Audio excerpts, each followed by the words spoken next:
Hey everybody, this is Caesar aka Critical Art 64 with another Reddit critique, number 4 now? Yeah.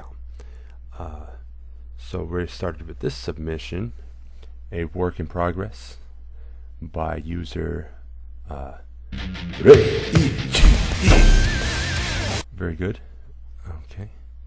Yeah, I like it. Let's open this up. Bam. So this is the finished product. He even signed it there. First things first, I always like to start with the strengths. First thing, really, the face is really good. Actually, that was the first thing I saw. I almost left you alone. Almost. That's how good the face is drawn, and it's a very particular style, very well done. Another strength, I like the design. I like the concept. This is based off of Raijin, the god of thunder. Got a dragon here. I love the concept. Definitely love the face. So those are my favorite parts.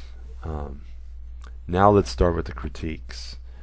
So the reason why I picked this piece and why I decided to critique it, because upon glancing at it, I was going to leave you alone, but the first thing that really jumped out at me is what was going on with this face, this dragon. I mean, it doesn't quite match the aesthetic of the rest of the picture. It's kind of more of a kawaii anime girl kind of look, and this guy, he looks kind of like maybe a long cat that is infected with the symbiote, maybe, from Spider-Man, or maybe like a ferret that has been, the xenomorph ferret, maybe. I think that kind of meshed funny. So that's the first thing I came to this, because there's issues here, but I'll go into that. First thing that really jumps out is the creature, the jawline. So when you're designing creatures, the thing to really think about is natural line. There's a natural gesture line, a curve in everything. Let's pull up some creatures. So here's some other concepts of what a dragon might look like. You got your traditional dragon, maybe a giant snake, maybe some sort of weird cat, furry dragon guy, an alien kind of looking dude, maybe with a weird tongue. Now, the thing to consider when you're designing creatures is that everything that is alive has a natural curve to it, like this. You got S curves, you got C curves, L curves where they're really sharp. Everything in nature is curved like that. And that doesn't just apply to the creature, that actually applies to your figures as well. I think you would definitely benefit from getting down your gesture lines, really learning to feel the curve more in everything. Every part of the body is drawn like a curve. So that's the first thing that really jumped out to me, was just the consistency aspect of that. Now, upon seeing that, now if you didn't have this dragon here, I probably would have left you alone. But then, as I started to really look more into the picture, I started noticing some inconsistencies. One of the main things that jumped out was the size of the cranium. It's kind of long. Reminds me of Pipimi from Pop Team Epic. Kind of has that kind of vibe. How long this is, maybe some like a pickle. I think you would benefit by shrinking that down a little bit. Well, especially since you see the curvature of the brow bone, it wouldn't follow that unless it's really poofy. I don't know. There's that. I noticed that first thing that really screamed out to me was that you obscured the hand, and you didn't draw a thumb on this hand, and that just screams to me I have trouble with hands. It makes it pretty obvious. I don't understand, because you really nailed the face, which is a much more complicated form, but you have trouble with hands, and I think it's just because you're overcomplicating it a little. I have a little hand guide here. Really just simplify it. There's only a few basic shapes in the hand. You got your palm with the thumb joint here, just like a flipper flapper. And you got your thumbs, and you got your fingers. It's really just a few basic shapes, and they self-repeat. Now, when constructing the hand, I would say ignore the webbing. You only directly on the palm. In the back, you see it behind the fingers. Now, if you just ignore the webbing, because this is where people get confused, it's actually really simple. If you look at the palm to finger ratio, it's about half and half. Half of the length of the overall hand is the fingers. Half of the hand is the palm, roughly, if you ignore the webbing on your fingers. Now you look at your fingers, half of the finger is the first joint, the second half is the last two joints, right? And then the last two joints, they slightly taper off. If you look at the thumb, the first part of the joint that connects to the palm is half of the thumb, where the last two joints is also half of the thumb. So the easy way to get your hands in correct proportion is to think of it as 50-50, and then on the fingers 50-50, and then on the thumb 50-50. That is really going to help you out. And also in the nail beds, the nails on the last joint is about 50-50, nail to last digit. That makes it easier to keep in mind the size. You just remember that the form is really basic when you break it down compared to the face. Hopefully that helps a little bit. I'm going to make my next video just about hands. And when in doubt, you can always pull up a reference. I mean, they're attached to you. You could use your smart hand to draw your stupid hand. That's what I do a lot. But things to remember is that drawing hands is, these are my 4 rules. Drawing hands is fun. Drawing hands is easy. Never make excuses, ever, no reason to. Only find solutions. Instead of saying, hands are hard, or, I just haven't practiced hands enough, or, I didn't really feel like drawing the hands, or I don't think it needed the hands. Instead of making excuses, find out how you could draw your hands better. Just always, this is what I use for everything in life. Never make excuses, only find solutions. And then that's rule number 4. So drawing hands. So in other words, keep things fun, keep things easy, or in other words, simple. Never make excuses, only find solutions. And in other words, just do it, even if you don't want to. Just do it. Just do it regardless. Those are my 4 rules of success, especially when drawing hands. Another thing I noticed was the inconsistencies in the anatomy. First thing is how thin these wrists are and how thick these legs are. She has the upper body of Noodle from the Gorillas and the lower body of maybe Chun-Li or Iggy Azalea. It's a little confused. If you're going to do the skinny arm thing, you'd probably have to do the skinny leg thing too. Keep it skinny all the way through if you wanted that noodle or skinny anime look. Otherwise, if you're going to go with a more voluptuous look, you're going to have to kind of thicken everything up a little bit. Or if you want to really exaggerate it Chun-Li style, you're going to have to shorten the torso, increase the bust. Not necessarily have to, but generally it'd be more visually appealing. It would create more balance. It would have a good bust to waist to hip ratio. But generally, if you're going to go big like that or exaggerate it, shorten the torso to balance it out. Because what you have here is the torso is really long on this for how thick this is. Now if you kept the legs skinny, this would have been fine. Also just remember the gesture line and your anatomy. The shoulder's a little rough. Perspective is key when drawing form. You got again think where you are in relation to your object. So not only perspective, which you should have drawn this in perspective because this makes this face on, and these are circles. I know what they are. They're drums. The only thing that would remain a circle from every viewpoint is a perfect sphere. Everything else would recede into the background like a cylinder or an ellipsis.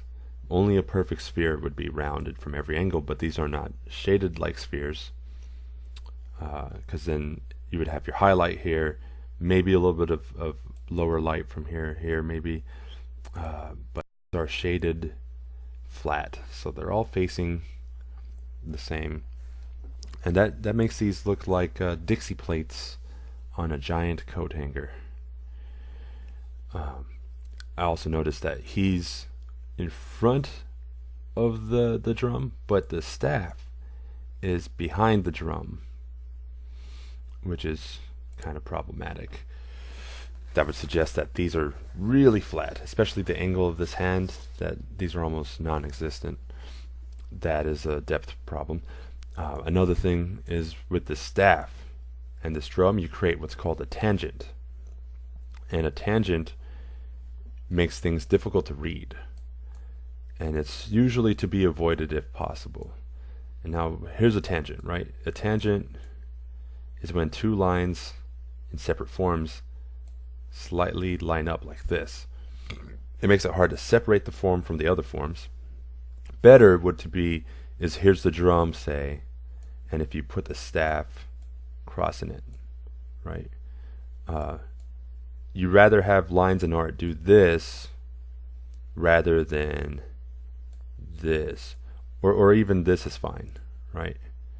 But what this, it makes it hard to, especially since they're similar color, it makes it hard to separate this and this. So keep that in mind with your composition. Also think of the expressions. I mean, with this creature, he's kind of making a face like that's kind of unusual. Oh yeah, another thing with the costume, kimonos go left over right. If you had a right over left kimono, they kind of equate that with being a barbarian. Generally, even in other Asian clothing besides kimonos, it's even in men's shirts, left always goes over right. So that's one thing to remember. Now let's get into the colors and lighting. Last subject here. Highlights are light that are exactly perpendicular to your eye. They're flat planes facing you. So it's going to move around if you move around. So in other words, this should be at a perpendicular angle. This is correct to you. But this would suggest that this and this is on the exact same plane, which would make the hair shaped flat almost. So when you're doing highlights, you kind of want to make sure that it's only on the areas, the planes that are exactly perpendicular to you. So like here's your eye, like this. This is the bounce light coming at a perfect angle towards your eye. That's where your highlights are going to be. So keep that more in mind. Another thing is, I'm not sure if she's supposed to be outside. I would assume so. Doesn't really look like she's in a kind of building, especially with these kind of free-flowing forms. This light is really strong, and it's coming from kind of an angle. It's not quite from below. It's below and up. This is what this is indicating, that the light is going that way. There's no way this, unless you have a spotlight right here, is going to overpower this. This is probably where the sun is, and there is almost no light source stronger than the sun. I mean, you barely can look at the thing without going half blind. So usually when you're outside, a rule of thumb is to keep your brightest light sources from the sun.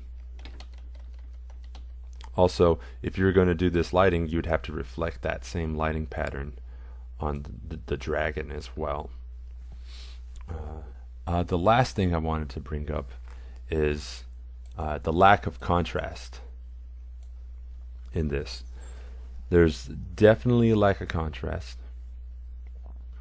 Now, as far as the colors go, you have a very desaturated look, which isn't wrong necessarily. It's just there's a lack of contrast. Let me show you what I mean. Let's take mine. I got really bright, rich colors on it. Let's say I got a contrast. Now, for non-artist types, contrast is the difference between values and hues to create separation. So the most extreme version of contrast is white and black, obviously. But if you remove contrast, everything becomes gray, because gray is the center.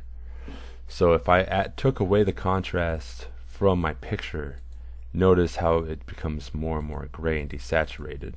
And as I add contrast, it becomes more saturated and more opposite. Contrast is needed in an image to make it more readable. So there's two ways you can add more contrast. You could either bump up the hues, bump up the saturation, or you can add more accents into your picture. So what are accents? It's occlusion shadows. Like here, there's going to be very little reflected light in his mouth. If you had more dark, dark underneath the tongue, maybe a cast shadow here from his mouth, maybe from back here you would have dark, darker here, because the light would be trapped there. Adding these accents is really going to give you that contrast that's going to make your colors seem brighter without necessarily having to make them brighter. So I would say add more accents, more darker areas, not necessarily with black, but with really dark color even. I think it's missing that. But if you weren't going to add more accents, then you would have to really saturate your forms. Otherwise, you're going to lose all your contrast. Now, the way this works is if you look at a color wheel, an absolute color wheel, the opposites are here. Now, the opposites neutralize each other. If you mix a red light with a blue light, you end up with gray. The opposites neutralize each other. So the reason why people have a tendency, especially beginners, you see them color in pastels or gray wash colors, it is because they are not confident about mixing their colors. It's kind of difficult to match the colors on the outside, they clash. But as you move closer towards the center, you get more and more gray. Now this removes your contrast, but this is a great way of neutralizing colors you don't want to be the main focus. If you want colors to be the main focus, you obviously want to saturate. Air naturally desaturates things. The farther they could recede into the back, they desaturate and become cooler. But as you can see, the closer you go to its opposite, the more gray it becomes. So in that, you lose your contrast. That would be something to remember. Now, it's okay to do a lot of gray washes if, for instance, you wanted the things you were drawing to recede, to not be the main focus, to support. Grays are really, really useful. Tones are really useful. If you wanted to, you could do the whole picture this way, but if you lack the contrast here, then you have to add more contrast in terms of value, more lights and darks, to break up the monotony of the gray, which you could have kept the same exact color scheme if you would have added more darks and more lights. Otherwise, I would suggest maybe saturating this, her kimono, to bring her forward and to push everything else back. Maybe more saturation on his head. Those are things to consider. So in summation, more anatomy study, especially with the hands. Learn your gesture lines. find the natural curves and everything. The golden ratio is located in everything. Everything that's alive has a self-replicating, fractalizing pattern. Study your golden ratio, your natural curves. Consistency. Really just take a longer time studying these things. That would definitely help. Just more, maybe more thumbnail sketches. Like on mine, you know, I did a little sketch, a little test sketch with perspective lines, just to kind of understand how the composition is going to be. That's important. Just plan your stuff out a little bit more. Learn your color theory a little bit more. Add more contrast to your images so that they're more easily readable. And that should about do it. Now let's go over to mine, which is really funny because when I first started mine, I download a bunch of pictures off of Reddit, and you know, wherever I feel the creative urge, I just pick one and I do it. Well, this is what I thought your finished product was going to be, and I didn't notice that it said work in progress.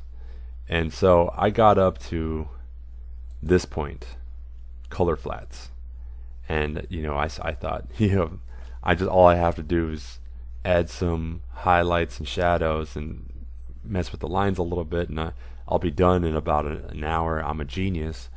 And I went to go check out your post so I can use it in my video, and I saw your finished art, and I was like, motherfucker, you're gonna make me work harder than I planned to. But I came through. You know, I went a little extra mile because of that. So notice on mine, you know, I put more accents, and that enhances the color. It creates more contrast. The more contrast you add, the more colorful they seem. You know, the blues and the greens enhance the reds. Really, this red is the same as this red, almost. But just since it's surrounded with darks and surrounded with complementary colors, it pushes it out, and it makes it seem even more colorful than it actually is. That's a little trick there. Notice all the highlights, even on the monster, these are all at a 90 degree, perfectly perpendicular, more or less, to where your eye is. These are kind of reflected. With my creature, I went with more of an ill design. You know, maybe I thought electric goddess, thunder goddess, maybe an electric ill would be cool. Maybe she's thunder and he's lightning. I thought that'd be cool. And until I kind of realized that electric ills are not necessarily ills, they're knife fish, but so what? It's an ill. So I drew him as a kind of like a moray ill, maybe a Japanese ill. I got the idea from Shin Godzilla. And in Shin Godzilla, the first form is kind of like a moray ill, and I really liked that look. You know, he's kind of making a goofy face. That's the aesthetic of the whole thing. With her robe, I went with more of a onmyoji kind of look. Onmyojis are Japanese wizards, so I gave her an onmyoji style robe. I was thinking maybe her staff is, you know, this like bronze staff with 4 orbs on it, and then maybe it separates into 2 drumsticks that she could use on the actual drums. You know, I put a perspective on the drum, give it more depth. Just whipped out some clouds. I mean, I kind of rushed parts of it, you know, just to hit my deadline here, because I'm trying to make a video every week. So, you know, ideally I would have put more detail on the closest part of the creature, but you know, I didn't get to that point. And I probably would have taken a little more care on the clouds. But other than that, I'm generally pretty happy with it. So yeah, you know, getting real close in here. Yep. So yeah, let's go to the redraw.